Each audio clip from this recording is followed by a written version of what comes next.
Et mon frère, alléluia, il veut donner un témoignage à la gloire de Dieu. Deux. Arrête un peu la musique, on va la suivre. Voilà. Oh. Vas-y, maman, vas-y. Il y a quelque chose que Dieu veut faire dans nos vies ce matin. Amen. Allô? Oui, ça passe. Bonjour frères et sœurs. Bonjour. Merci de m'accorder un temps. Parce que pour la gloire de Dieu, amen, parfois il faut aller dans des petits détails. Amen. J'ai deux témoignages. Un témoignage qui s'est passé il y a 34 ans. Et un témoignage qui s'est passé il y a 2 semaines.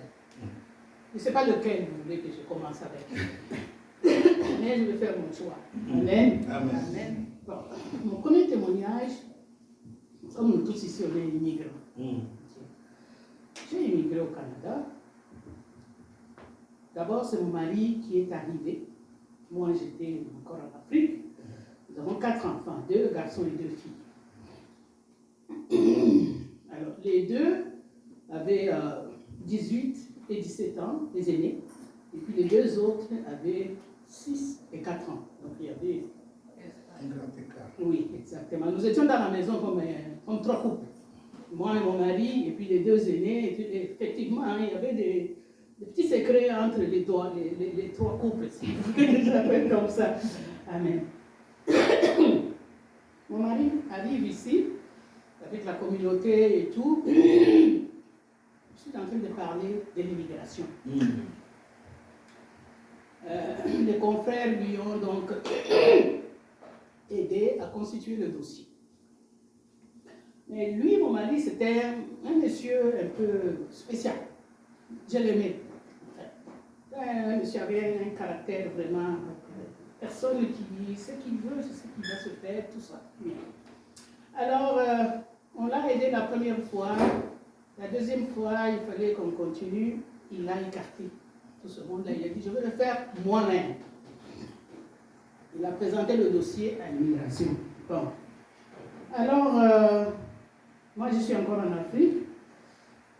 Là, il passe l'audition. Et puis, on attend la réponse. Il me dit, tu peux préparer les enfants et tout ça, vous pouvez venir. Va chercher les visas à l'ambassade. Je suis allée à l'ambassade. On m'a accordé le visa. Je saute certains petits détails. On m'accorde le visa. Le jour que je suis arrivée ici à Montréal, c'est le jour que la réponse de l'audition de mon mari arrive. Alléluia. Amen. Amen. Ne sois pas là. Amen. Une grosse enveloppe jaune. Lourde. J'arrive à la maison, je trouve l'enveloppe déjà ouverte sur le lit, je regarde, immigration et patati patata. Lui, il n'était pas là, je crois. Je lis, refus. On a refusé sa demande d'asile. Là, je dis, mon nom c'est Charlotte Kankana. Je dis, Charlotte, dans quel pays tu as débarqué? On lui refuse, maintenant qu'est-ce qu'on va faire? Je me suis mis à pleurer. Eh bien, pleurer. Parce que je vous dirais franchement que chez nous en Afrique, on était bien. Okay? On était bien. Bon, il arrive, il dit que on a refusé et tout ça. Maintenant, qu'est-ce qu'on va faire? Ah, non, je ne sais pas, on va voir.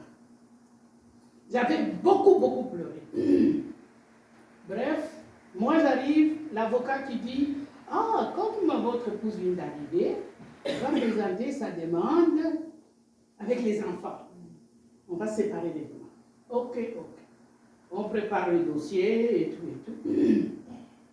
Le jour d'aller à l'audition, alléluia, que mon Dieu soit béni. Amen.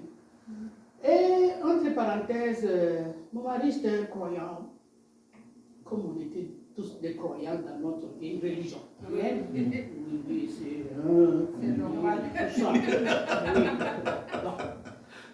Et les enfants sont entre les deux. Vous savez, quand ils sont entre les deux là, ils sont nulle part. Voilà. Alors, moi, j'étais avec mon Seigneur. Ce dossier d'immigration là, je l'ai pris vraiment avec sérieux. Alors, la veille que demain, on va aller, pour moi et les enfants, à l'audition. Dans ma prière, une courte prière comme ça, alléluia. Amen. J'ai dit à mon Dieu, demain, je serai devant les juges de ce monde. Mais toi, mon Dieu, dis-moi qu'est-ce qui m'attend au nom de Jésus-Christ. Alléluia. Et je me suis couchée. Quand j'ai dit je me suis couchée, d'abord, entre nous, le couple, ça ne marchait pas. Et ça peut vous étonner, mon mari, dans sa foi à lui, il cherchait même à me divorcer. Il avait déjà même entamé le processus de me divorcer. Vous voyez comment l'ennemi fonctionne. Hein? Oui. Amen. Il avait même commencé, je ne savais pas. Entre autres, les préparations de se séparer de moi ou me divorcer, il provoquait des chicanes entre nous. Et puis, il avait un enregistreur. Alors, vous savez, nous les femmes, c'est... Moi, je suis sur une faune. Tout ça, il me provoque. Je vous dis, il me provoque. Soit par... Il est au salon, par exemple, il allume le chauffage. Okay? Et puis, il est au salon. J'ai dit, mais tu viens ici ou tu es là-bas, tu éteins le chauffage. Non, non, non, non. Quand j'éteins le chauffage, ça commence. Mais non, non, non, non, on se chicane, on se chicane. Pendant qu'on commence à se chicaner, monsieur pousse le bouton de l'enregistreur et il sort de la chambre. Moi, je reste dans la chambre, hein, continuellement fâché, je parle, ça enregistre. Pendant 3 ans. Je ne savais pas. Donc, pendant ces 3 ans-là, on n'a même pas de papier de ce pays. Donc, je rentre maintenant là où je me suis arrêtée. Quand j'ai prié comme ça, je me couche. Le Seigneur me parle. Comment? Je suis dans une salle. Cette salle-là, il y a une table. Et puis, il y a l'estrade comme ici. Il y a une table ici. Ici, il y a 2 personnes comme on est avec le cancer. Ça, c'était un homme et il y avait une femme. Cette femme-là, c'était une blanche, avec les traits asiatiques. C'était les 2 juges. Alors, moi, j'étais de l'autre côté de la table, seule. À ma droite, il y avait une femme assise. À ma gauche, il y avait une femme, un monsieur assis. Donc, ça, c'est l'aspect que Dieu m'a montré. Ensuite, je me retrouve debout. J'ai dit aux 2 autres qui étaient là, j'ai dit, j'ai soif. La dame qui était là, elle prend un verre rempli de l'eau sale. Elle m'étend. Et puis, la dame qui était à ma gauche sur la table, elle dit, pourquoi tu lui donnes de l'eau sale? Et elle dit, c'est ça. Et je me suis réveillée. Quand je me suis réveillée, je dis, oh. En tout cas, l'eau sale. Ça, c'est après ma prière, là. La prière courte, là, j'ai dit, Dieu, montre-moi. Et il m'a montré. Je me réveille le matin, bon, monsieur Dieu, prépare les enfants et tout ça, on prépare les enfants. On sera à Guy Favreau, le bureau international de nos frères et sœurs, pauvres réfugiés que nous sommes. On sera là le matin, on arrive, on entre dans la salle, exactement ce que je viens de vous décrire. Maître Gervais qui était mon avocat, et puis il y avait l'avocat du gouvernement, et puis il y avait deux personnes là-bas, et les traits comme je dis. Je me suis assis devant eux. Ils ont commencé à me bombarder des questions. Alléluia. Juste la première question. Juste la première question, on a fait à peu près 20 minutes. Je ne savais pas quoi répondre. Et je répondais bien sûr avec tout ce qu'on a marqué dans notre requête et tout cela. Donc on arrête. Une deuxième question, je ne sais pas c'était comment. Donc de 9h jusqu'à 11h, j'étais là. Vers 11h30, ils nous disent, ok, partez, revenez dans l'après-midi. 14h. On sort. D'abord, avant de quitter la maison, j'avais dit à mon mari, écoute ce que j'ai vu. Oh, toi aussi, avec tes rêves, là. T'as fait, prépare les enfants, on part. On sort de là, je regarde mon mari, on ne dit rien. Moi, dans mon cœur, je dis, mon Dieu m'a montré. Il n'y a rien ici, là. Mon Dieu m'a montré. Calme-toi. On rentre l'après-midi, quelques questions ici et là. Et puis on dit que partez, on va vous appeler. Je pense que c'est le lendemain, on nous appelle pour qu'on rentre encore au bout de 2 semaines. Bon. Au bout de 2 semaines, rien n'est arrivé. On reçoit la réponse, la grosse enveloppe jaune, refus, bien détaillé. Question, tu as répondu comme ceci, comme cela, ce qui fait que ça ne répond pas aux critères. Donc, 2 refus, avec 4 enfants, imaginez. Et avec tous les troubles dans la maison. Mais moi, je me promenais avec le dossier d'immigration en hiver dans mon manteau. Partout là où il y avait la prière, partout là où on disait, il y a un homme de Dieu qui vient de tel endroit, tout ce que je recevais comme message qu'il y a un homme de Dieu, j'avais toujours, personne ne le savait, j'avais toujours mon dossier dans mon manteau. Et je disais à mon Dieu, c'est ça que je fais, c'est ça que je fais. Alors, ce dossier-là, les refus arrivent, je n'ai pas pleuré. Même pas une goutte. J'ai dit, Seigneur, je garde toujours ma confiance en toi. Où tu voudras m'amener. Me ramener aux Aïe, merci. Me garder ici, merci. Mais je m'accroche à toi jusqu'à ce que tu vas me bénir. Comme Jacob s'est accroché à toi, je m'accroche à toi. Vous savez, le dossier d'immigration, ça prend du temps. Hein? Entre-temps dans la maison, c'est le feu. Tous les jours, on se chamaillait. Les enfants ne faisaient que pleurer. Alors, on nous dit, on va, notre avocat qui dit, bon, on peut aller en appel. Okay? On peut aller en appel, peut-être ça va marcher.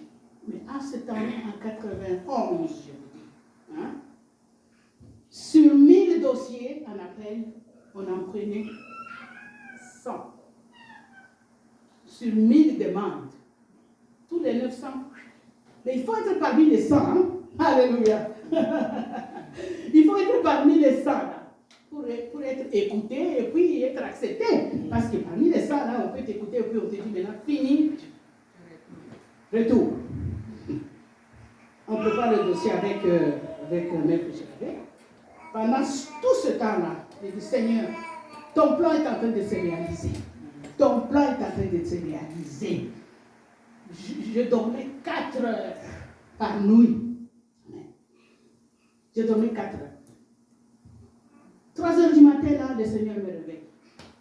Je sentais comme une cloche. Je sentais comme une main qui me réveille. Et c'était automatique. Et je me mettais à prier à mon Dieu. J'ai prié. Toute ma poitrine ici, toujours, tous les jours, mouillée.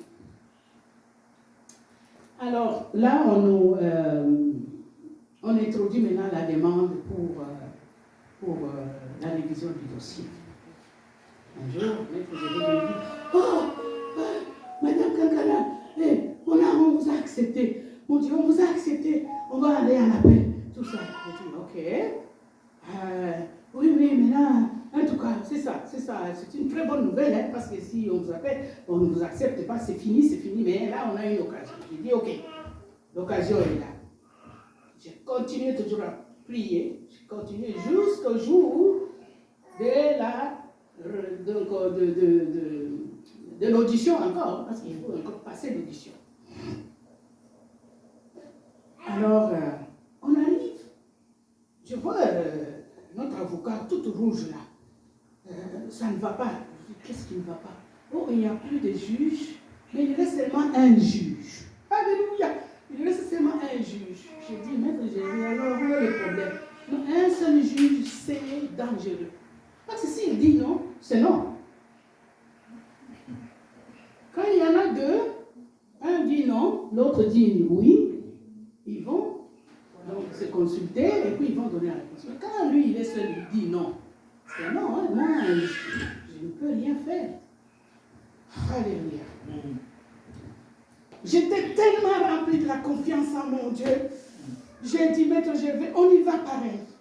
Elle me regarde et dit, oh, on y va pareil. J'ai dit, on y va pareil. Excusez-moi, les messieurs qui sont ici. Mon mari, c'était, vous savez, les Congolais sont des éloquents. Hein? Oui, il faut le dire. Ils sont des éloquents. Chaque fois qu'on allait voir notre avocat, c'est lui qui parlait. C'est l'homme de la maison. C'est lui, on va faire ceci. Ce jour-là, Dieu m'entend.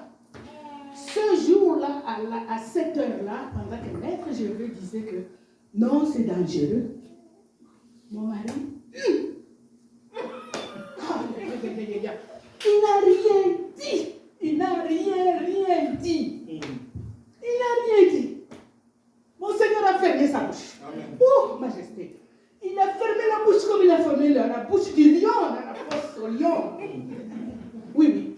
Et c'est moi qui décidais. Eh bien, ce n'est pas avec arrogance ou quoi que ce soit.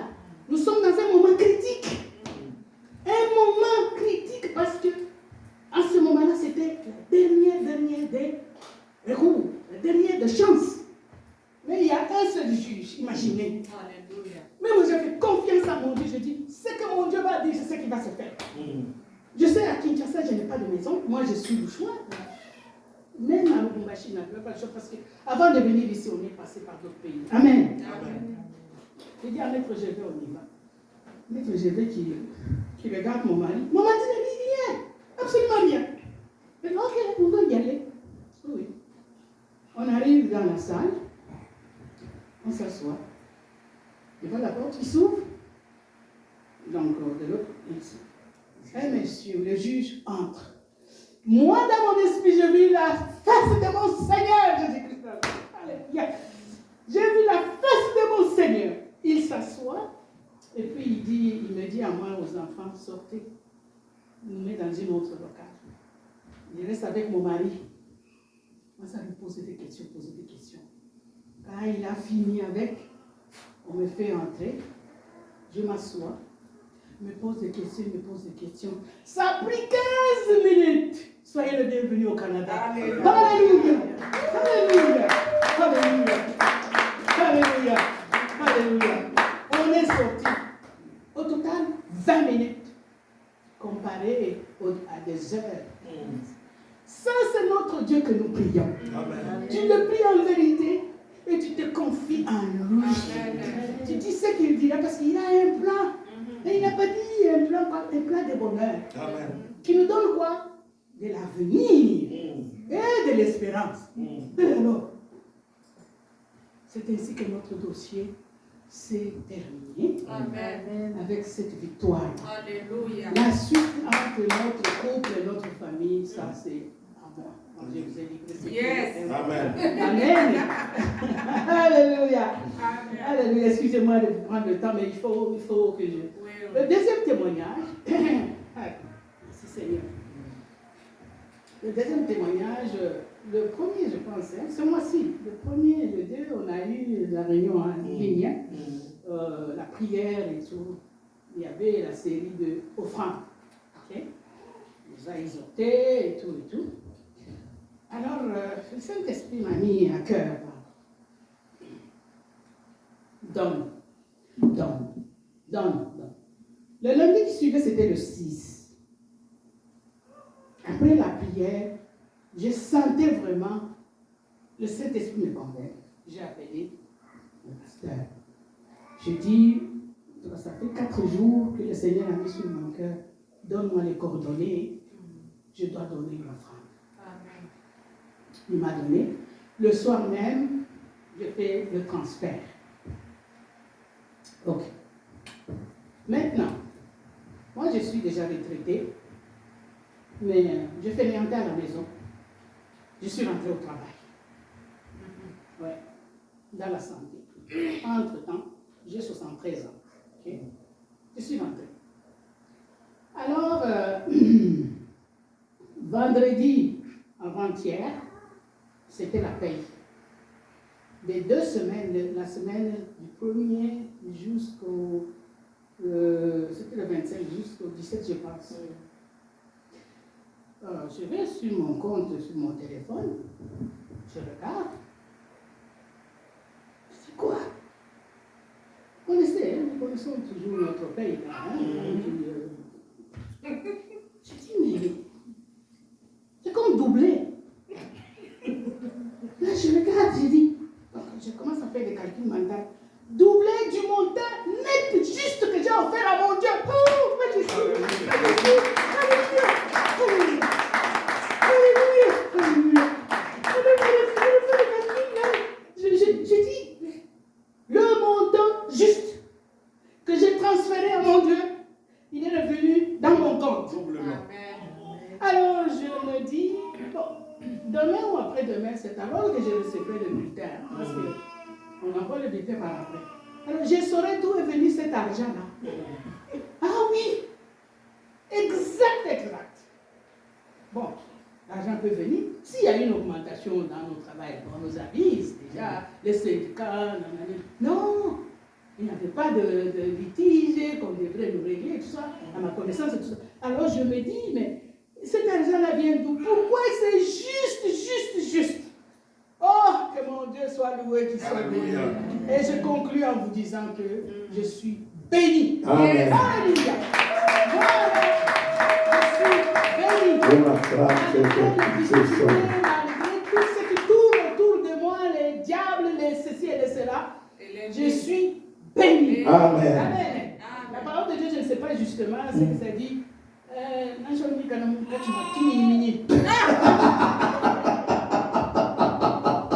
Ça devient grave pour interpréter. Maman, Guy, aidez-moi. Papa André. Même au milieu des scorpions. Voilà.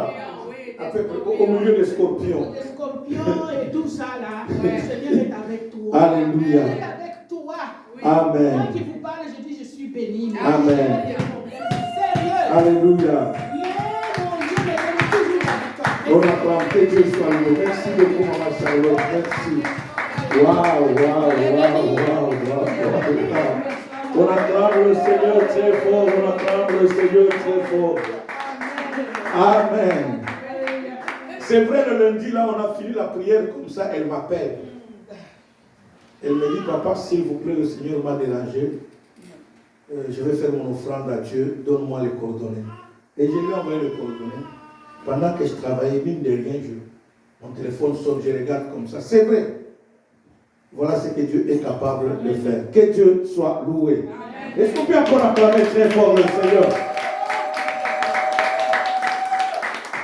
Je comprends pourquoi Dieu a permis que nous accordions ce témoignage avant la parole. Parce que c'est parmi les choses que je vais parler cet après-midi. Je vais être bref. Qui t'amène plus fort? Le sous-thème que nous partageons aujourd'hui, que nous clôturons notre 70 jours de prière que nous venons de passer, est intitulé « Que faire après le marathon ?» Vous savez, beaucoup de gens bien aimés dans le Seigneur, après des moments de prière comme ça, l'oisiveté les frappe. Et c'est comme ça que beaucoup de gens n'ont pas l'exaucement de leur prière. Nous venons de passer 70 jours de prière. Bien aimés, auxquels nous avons crié à Dieu jour et nuit. Chaque lundi, nous étions en ligne. Chaque mercredi, nous étions là. Vendredi, nous étions là. Des fois, on venait dormir ici à l'église avec les autres. Mais je voudrais dire à quelqu'un, ma soeur, mon frère, tu n'as pas passé du temps pour rien. Même si tu n'as pas encore vu ce que Dieu, tu avais demandé à Dieu. Parce que notre terme, c'était la prière féconde. En d'autres termes, la prière productive.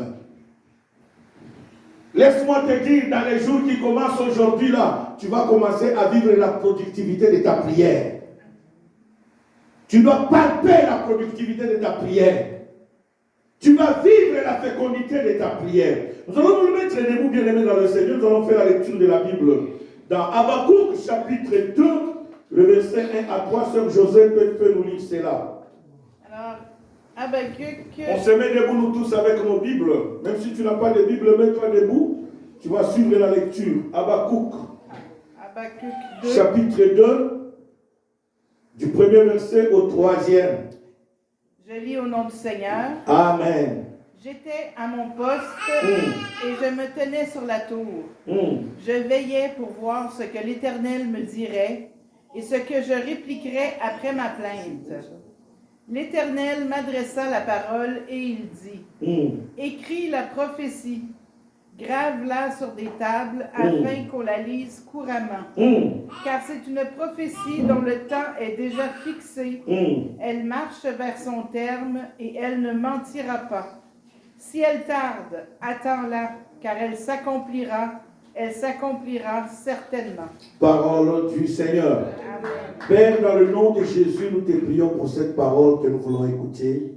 Cher Saint-Esprit, communique-nous la pensée de Dieu et bénis ton peuple dans le nom de Jésus. Amen. Amen. Veuillez vous asseoir. Nous rendons gloire au Seigneur qui a permis que vous puissiez être là encore cet après-midi. Et merci pour ceux-là qui nous suivent aussi en ligne. Que Dieu vous bénisse. Le texte que nous venons de lire, la Bible déclare, j'étais à mon poste. C'est le prophète Habakkuk qui dit. Il dit, j'étais à mon poste et je me tenais sur la tour.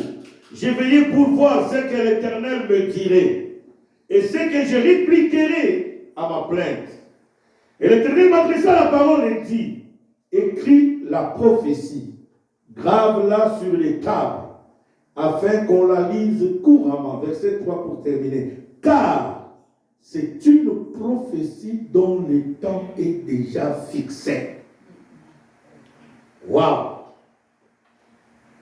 C'est une quoi? Dont le temps est déjà quoi? Donc, bien aimé, si tu ne l'attends pas, elle ne va pas se réaliser. Je vais donner 4 choses plus vite qui vont nous aider, bien aimé. Qu'est-ce que tu dois faire pendant ce temps après le moment de prière? C'est ça le secret que beaucoup de gens ne savent pas. Alléluia. Il y a beaucoup de gens qui prient. On a prié pour eux. Eux-mêmes ils ont prié. Ils sont allés dans les retraites. Ils sont montés dans les montagnes. Bien aimé, après la prière, des fois tu sors de la prière, tu ne vois rien. Il y en a ceux-là qui ont vu la main de Dieu. Il y en a ceux-là qui viennent de témoigner comme notre maman ici qui vient de le témoigner tout à l'heure. Mais toi tu te poses, mais moi qu'est-ce que j'ai fait? Il y a encore peut-être quelque chose que je n'avais pas bien confessé. Non! Dieu a écouté ta prière. La Bible l'appelle, il est celui qui écoute nos prières. Il est celui qui exauce. D'ailleurs, dans Marc, il dit, tout ce que vous aurez demandé quoi? En priant, croyez que vous l'avez reçu. Et vous le verrez quoi? Donc, il nous demande de croire. 4 choses que l'homme doit faire dans l'attente de la prophétie. Parce qu'ici, la Bible dit, si cette prophétie tarde, attends-la. Parce que le temps est déjà quoi? Fixé. Mais comment attendre cette prophétie? 4 choses. La première des choses, tu dois avoir la foi. Alléluia. Tu dois avoir quoi? La foi. C'est ça le problème aujourd'hui. Je l'ai toujours dit, je le répète très bien aimé. La foi de beaucoup de gens est dans la bouche, il n'est pas dans le cœur. Je crois, mais. C'est quoi? Dans la bouche. Il dit je crois, mais. Or, quand tu dis mais en français, tu annules ce que tu as dit avant. Alléluia. Même quand ça ne marche pas, je crois oui, pas mais. Lundi, tu ne vois rien, je crois. Mardi, tu ne vois rien, je crois. Mercredi, tu ne vois rien, je crois. J'attends, moi je crois. Parce qu'on m'a dit, le temps est déjà quoi? Fixé. Qui a fixé ça? Ce n'est pas un homme, c'est Dieu. Bien aimé, la foi, c'est cette main qui nous permet de recevoir ce que Dieu nous a promis. Si tu n'as pas la foi, tu ne recevras rien. Tu ne verras rien. Et la foi se manifeste aussi par les actes.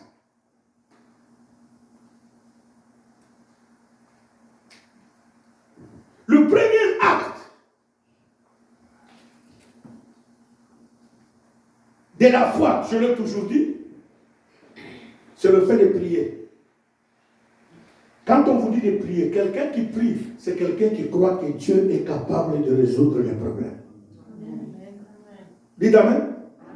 Voilà pourquoi quand on vous dit de prier, il faut quoi? Quelqu'un qui ne veut pas prier, il dit à Dieu que je suis capable de donner moi-même solution à mes problèmes. C'est comme un enfant à qui il dit, maman j'ai faim. Maman prend le repas, il met où? À table. Est-ce que tu vas attendre que maman vienne mettre encore le repas dans ta bouche?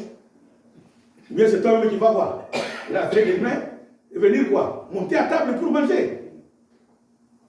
Alléluia. La prière. Quand tu refuses de venir prier, tu dis à Dieu que je suis capable, moi-même, de donner solution à mes problèmes. C'est ainsi que j'ai toujours dit aux gens bien-aimés dans le Seigneur. Un, tu dois te poser la question. Deuxième des choses, venir à l'église. C'est un signe de la foi. Quelqu'un qui croit à l'existence de Dieu. Il dit que non, dimanche, je ne reste pas quoi? Chez moi, je viens célébrer quoi? Dieu. Le fait de quitter chez toi, venir ici, tu reconnais que Dieu existe. Alléluia. Amen. Alléluia. Là, c'est le deuxième pas de la foi.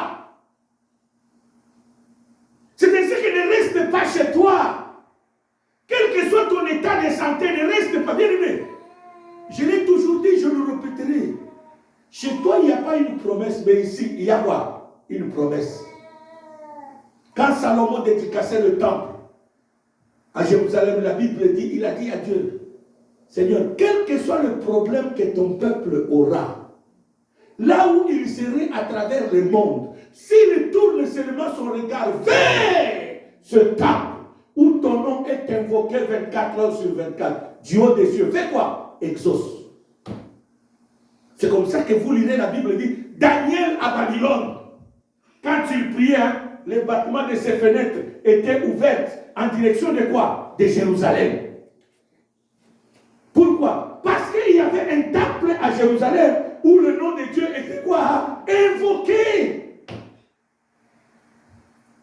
Anne avait des problèmes. Elle vivait la stérilité. Son mari lui a ajouté même une deuxième femme. Et la deuxième femme a commencé à faire quoi? Des enfants. Elle a commencé même à se moquer de qui? De Anne. La Bible nous dit, ce jour-là, Anne est partie au temple. Pourquoi Anne n'a pas prié à la maison? À la maison, il y a des prières que tu peux faire à la maison, mais il y en a d'autres prières. C'est ici que Dieu doit exaucer cela. Parce que ici, il y a une promesse de Dieu.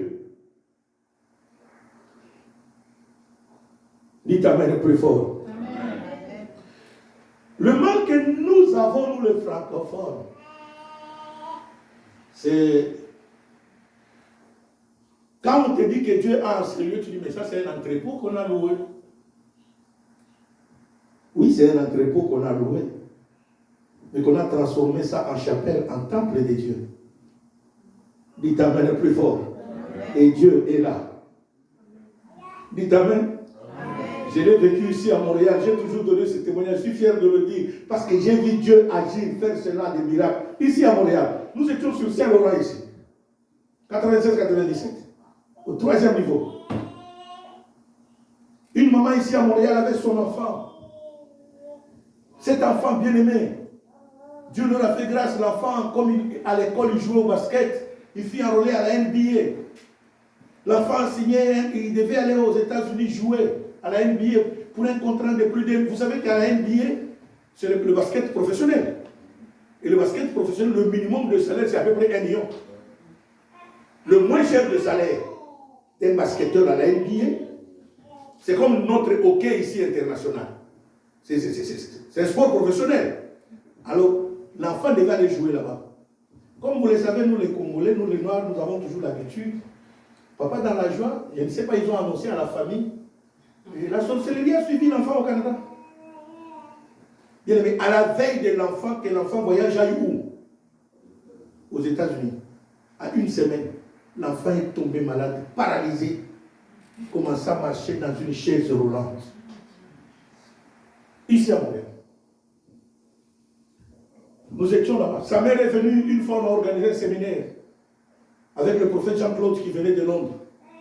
Sa mère prit l'adresse du prophète Jean-Claude, il a donné à son fils, et l'enfant commençait à suivre depuis la maison le prophète Jean-Claude par Internet. Et un jour, comme maman l'a dit là, de la même façon, maman Charlotte a entendu une voix lui dire qu'il fait une offrande. Lui, l'enfant a entendu une voix qui lui dit, fais venir ces pasteurs à Montréal, il va prier pour toi, tu vas marcher. Alléluia. Amen. La maman m'appelle.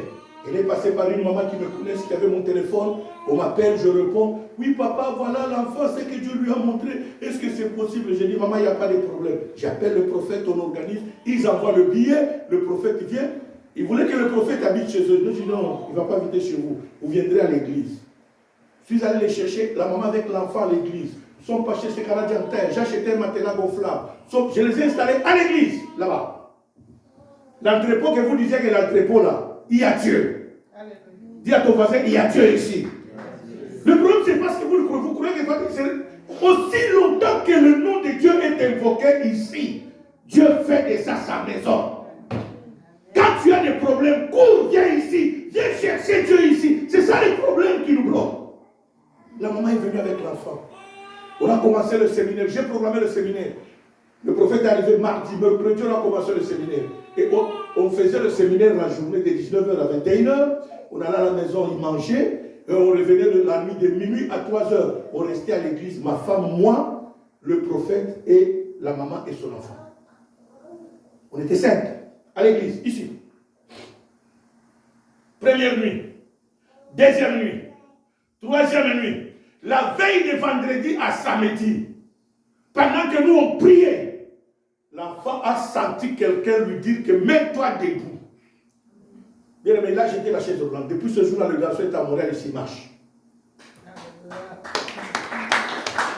Dites amen le plus fort. Ici, là, je ne vous donne pas un témoignage de l'Afrique. Ici, à Montréal. Ce n'est pas du on. Ici, c'est à vérifier. Je vais vous donner mes adresses, vous allez vous regarder le garçon pour s'étonner. Ici. Bien-aimé, quand tu viens à l'église, bien-aimé, c'est un pas vers la foi. Tu dois croire que Dieu est là. Alléluia. Deuxième des choses, tu dois avoir l'assurance.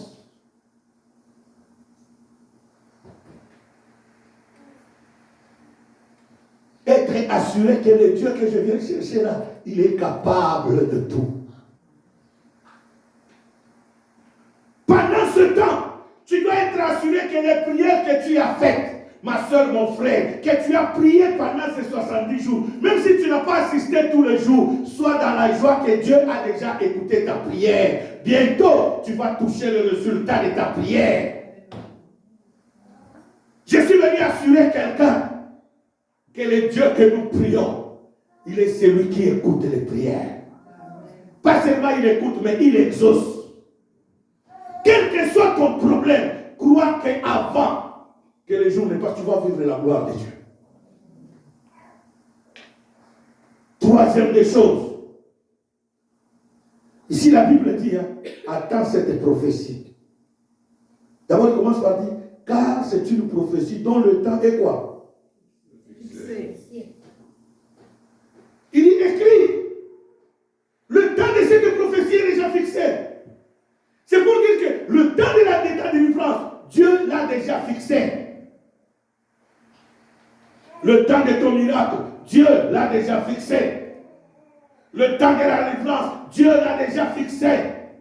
Que tu ne veux pas croire. Et marche dans la joie. Sois fier même quand tu viens à l'église. Sois dans la joie. Troisième des choses, la persévérance.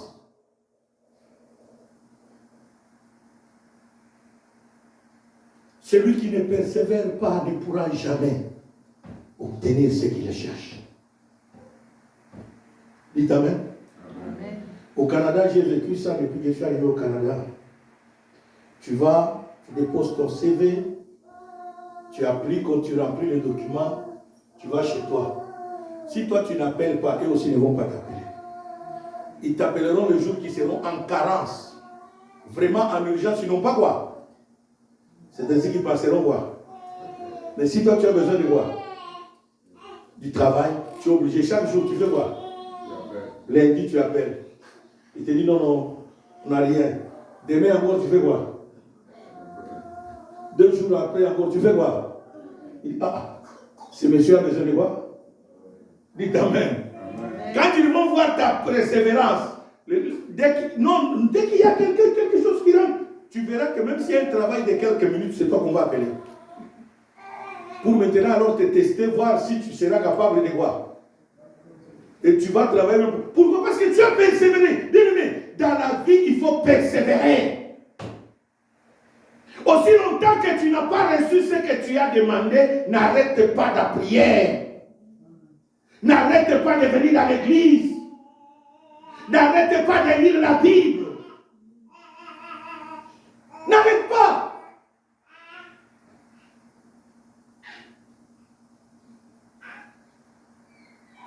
Quatrième des choses, la sagesse.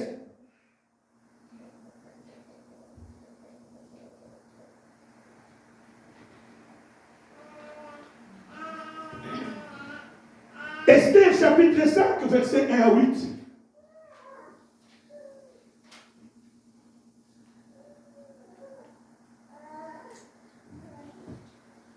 Esther a prié.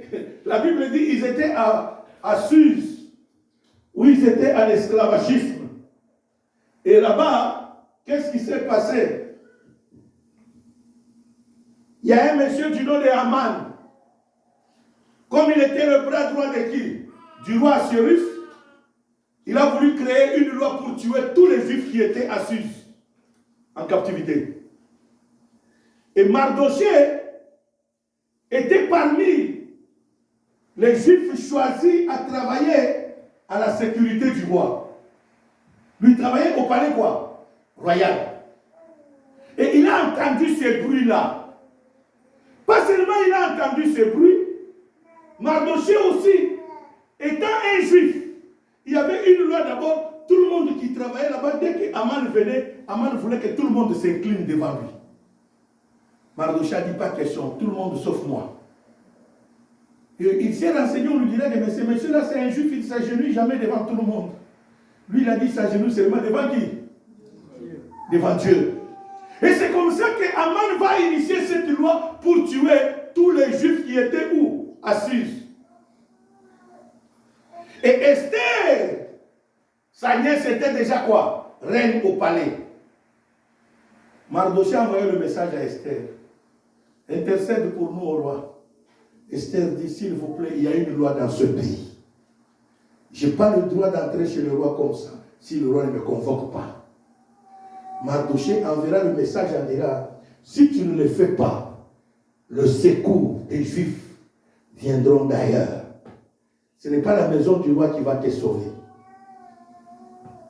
Et qui, si ce n'est pas par des moments comme celui-ci que Dieu t'avait placé à la royauté. Cela a motivé Esther d'entrer quoi? En prière. Au chapitre 4. Esther renverra le message à Mardochée, son oncle, en disant que s'il vous plaît, réunis les gens, jeûnez, moi aussi je vais jeûner avec tous mes employés ici, et après quoi, on verra ce que nous allons faire. Mais ils ont jeûné ensemble, ils ont prié. Au 3e jour, ils ont fini la prière. C'est là qu'Esther est sortie dans la cour. Dites Amen le plus fort. Amen. Pourquoi? Parce qu'elle croyait à la prière. Bien, mais quand tu pries, tu dois croire.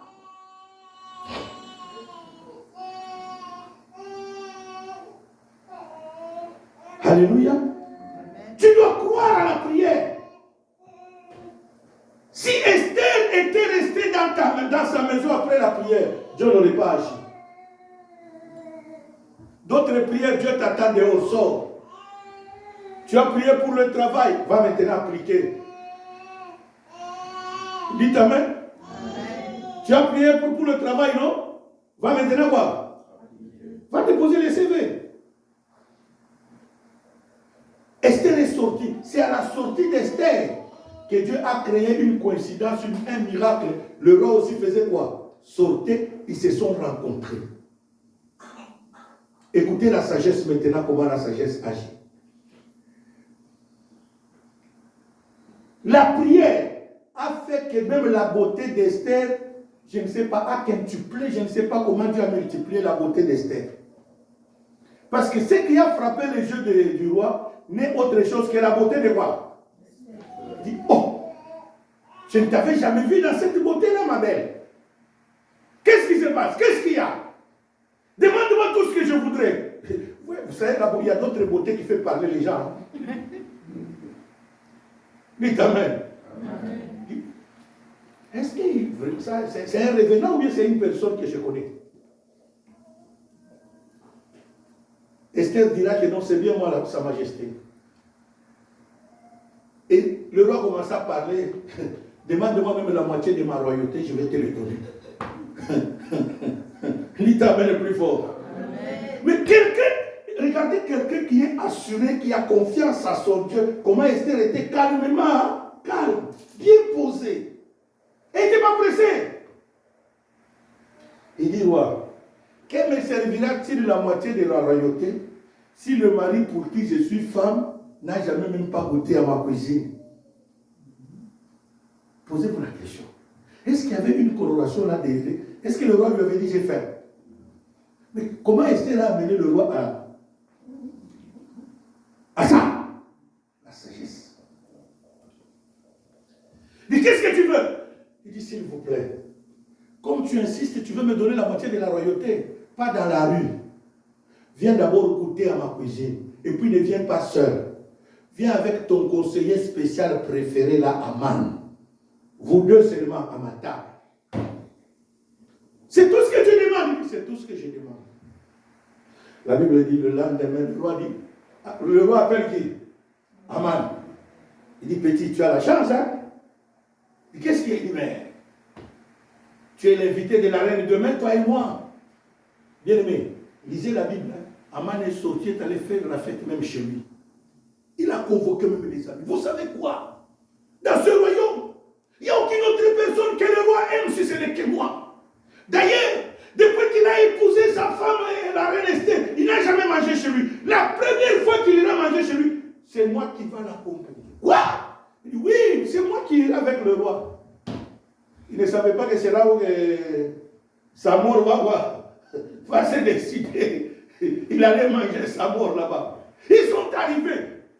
Ils ont mangé. Le roi répète encore, la reine Esther, que veux-tu que je fasse? Même la moitié de moi.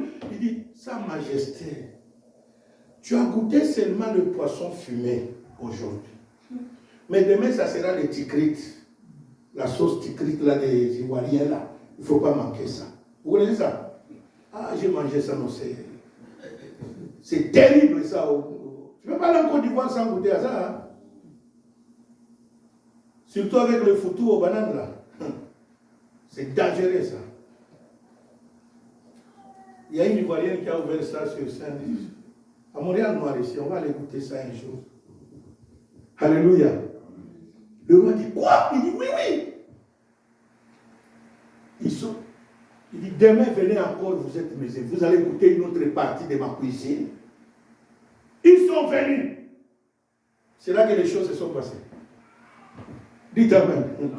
Quand le roi dit que, qu'est-ce que tu demandes alors? Je vais te donner même la moitié de mon royaume. Il dit, roi, que me servira-t-il la moitié de ton royaume pendant qu'il y a quelqu'un dans ton royaume qui cherche ma mort? Lisez la Bible. Hein? La Bible dit, le roi a piqué une vive colère. Il s'est mis debout. Il n'a pas pu se maîtriser. Il y a un scientifique qui dit que, excusez-moi le terme, sur place, il a failli faire pipi dans les urines, il a couru vite quoi? Dans les salles de bain. Et pourquoi? Parce que quand il a demandé c'est qui, Esther lui a dit, mais c'est la personne qui mange avec toi à table. Il veut me tuer. On a dit, quoi? Il a couru vite aux installations. Le temps qu'il revienne, il a trouvé Aman en train de toucher la reine quoi? Implorer la miséricorde à Esther. Le roi dit, ah bon? Tu sais qu'on m'a dit c'est la vérité, tu vas encore la violer dans ma présence. Bien aimé, la prière prière, quand tu persévères, elle donne quoi? La sagesse. Elle donne la sagesse. Lis-moi ça, on va terminer par là. Hébreux chapitre 10, verset 35 à 49. Hébreux chapitre 10, les versets 35 à 39. 35 à 39.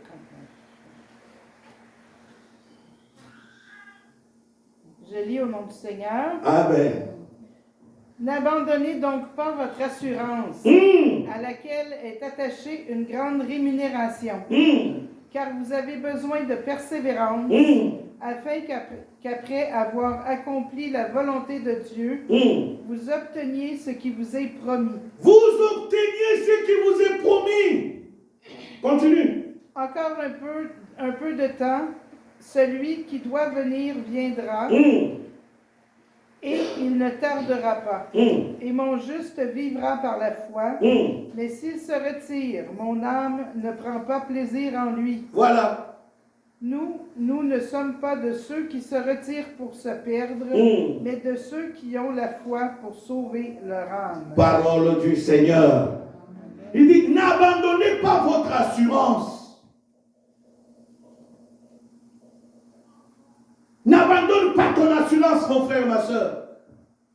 Quand tu sais que tu as prié, continue à croire que Dieu est capable d'exaucer ta prière. Amen. Voilà pourquoi Habakkuk dit, le temps de la prophétie est déjà quoi? Fixé.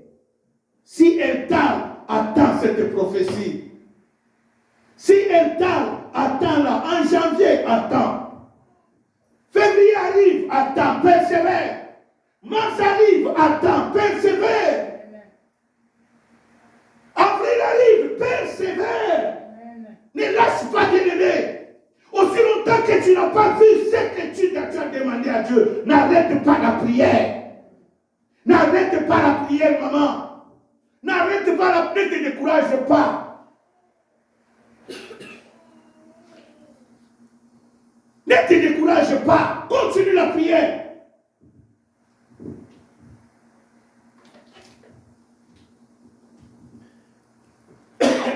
Il dit ceci. Encore un peu de temps. Celui qui doit venir viendra. Il ne tarderait pas. Verset 38. Et mon juste vivra par la foi. Mais s'il se retire, mon âme ne prend pas plaisir. Et le verset 39, il dit, ne sois pas de ceux-là qui se retirent. En d'autres termes, qui abandonnent la prière. Ne sois pas de ceux-là qui se retirent. Ne sois pas de ceux-là qui se découragent. Prends courage, ma soeur, prends courage, mon frère. Le temps est déjà fixé. Dieu a déjà dit que cette prophétie va s'accomplir. C'est Dieu qui nous a appelés dans les 70 jours. Il est le même hier, aujourd'hui, éternellement. Il est le même qui t'a promis qu'il va faire de grandes choses dans ta vie. N'abandonne pas la prière.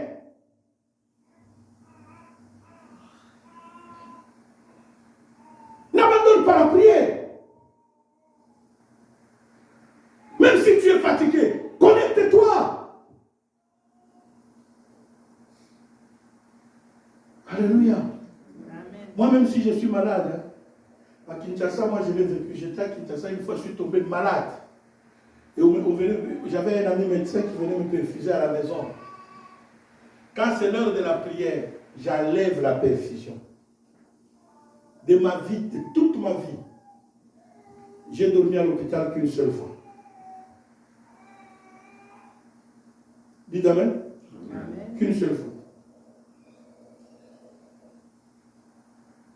Je revenais d'un voyage.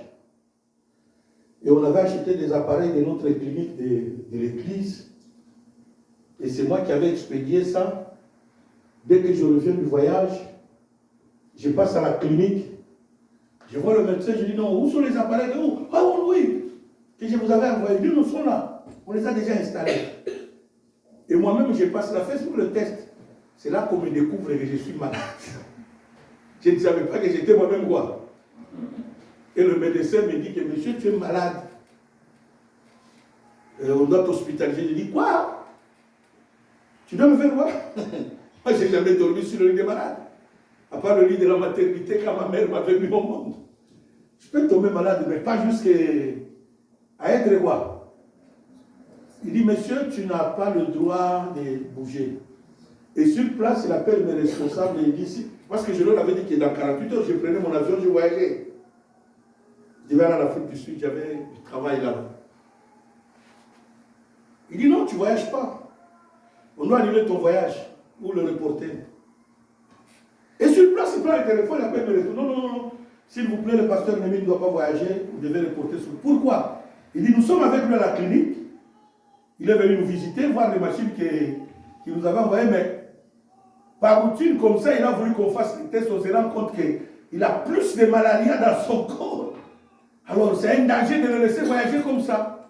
Et sur place, on a décidé mon hospitalisation. Bien aimé, des fois, comme ça, l'heure de la prière, quand je regarde, c'est l'heure de quoi? Et le médecin me connaissait. Il était obligé d'être dans ma chambre parce que c'est que ces messieurs risquent de débrancher. Parce qu'il avait déjà appris que quand on me perfusait à la maison, quand c'est l'heure de la prière, j'ai débranché, je vais à la prière, je reviens, j'appelle le gars, il débranche encore. Bien, non, bien aimé. Moi j'ai compris, je préfère mourir ici à l'église que rester quoi? À la maison. Je préfère ici, là au moins je suis assuré, je vais au ciel. Chez moi, qu'est-ce qu'il y a? Tu vas rester seulement en train de compter les plafonds, tu regardes la télévision, fatigué, et tu vas te suicider avec le stress à la maison.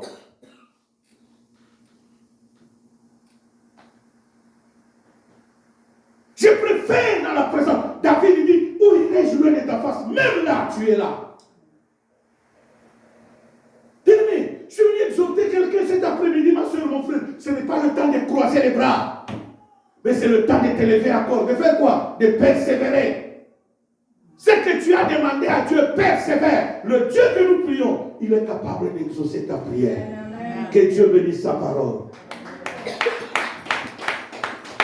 Mets-toi debout là où tu es, nous allons adorer le Seigneur. On va me donner une musique d'adoration.